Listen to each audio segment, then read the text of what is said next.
What's good? It's your boy CJ Goodfellow. We back with the boxing clinic. You dig? You know what it is, man. Real boxing all the time, consistent video dropping. You know, that's what we do.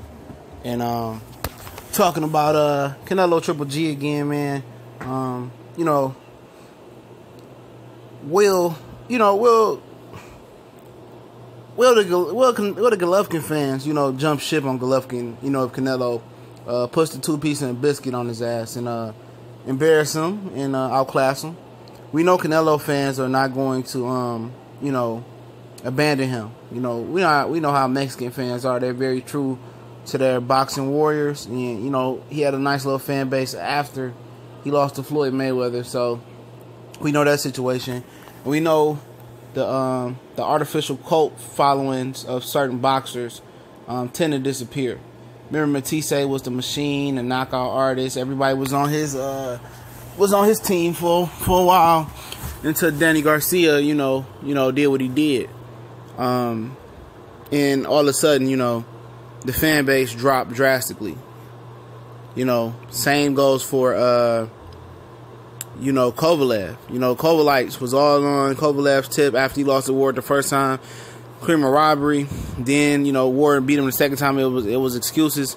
And now it's a simple fact that all of them have escaped and gravitated more towards Triple G. Now, Triple G already didn't have fans. Before he came to America, I was hearing about how great Triple G was. He was no surprise to me. When he came over here, I knew what he was. My boys was telling me about him, telling him how good he was in the amateurs when he came over. And a lot of people wasn't impressed with him until he got into the meat of his competition level. With Stevenson fight really opened up a lot of eyes. Lemieux, people like the Lemieux fight for some reason. I'm not gonna get into his competition level, but will they try to downplay Canelo's victory if Canelo beats Triple G? Oh, he was out of shape for the fight. He was fat, or he was 35 years old. He wasn't in his prime, or Kell Brook had exposed him, and Danny Jacobs exposed him as well. They laid the blueprint to make it easier for Canelo. Canelo never would have took the fight without the blueprint those two guys would have laid on him. And what's going to be the excuse, that Abel Sanchez puts out for the Golovkinites? What is the excuse going to put out for the Golovkin fans? And that's the excuse that they're going to roll with. They always got an excuse for some shit, man. But I give it, Abel Sanchez, man. He gave Daniel Jacobs his credit. Said he didn't think he would go that far in the fight, and he did give him his credit. So, in adversity, you're gonna see how these guys act. I'm not saying that Canelo's gonna beat Triple G. That's not even 100%. In my mind, it's not even 50%, man. I really haven't really determined who I'm gonna pick yet. I had to break down film before I give a definitive answer. As a fan, I'm probably pulling for Canelo Alvarez. I haven't been the biggest Canelo Alvarez promoter, but I don't know. When I break down film, I'll probably start breaking down film, next week, something like that.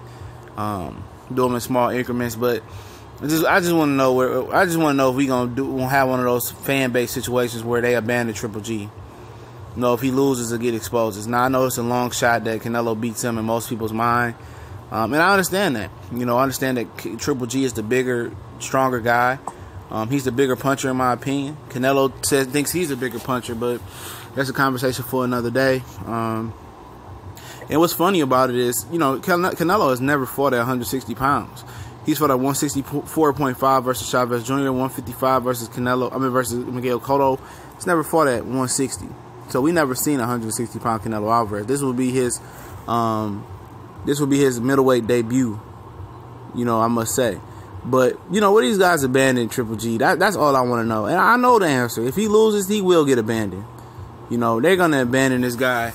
They're going to make excuses and why he lost.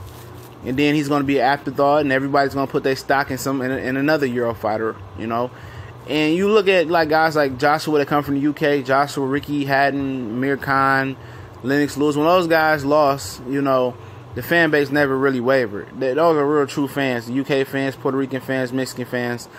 They stick with their guy through the whole career and believe they can rebuild their career and go on to do, good things. Even if it's not, feasible in their mind, they still support them. Or if it doesn't materialize in real life. what these Euro fans that these Americans gravitate towards, because that's who their fan base is mostly, other than the people from their country, but that come out to support them. They always jump shit, man. They gonna jump from Golovkin to Lomachenko. If Lomachenko get beat by Rigondeaux, they gonna jump from Lomachenko to Demetrius Bivol or some other Euro fighter they can find. I know this to be 100% fact because I've seen it happen over and over again. But let me know what y'all think. We gone.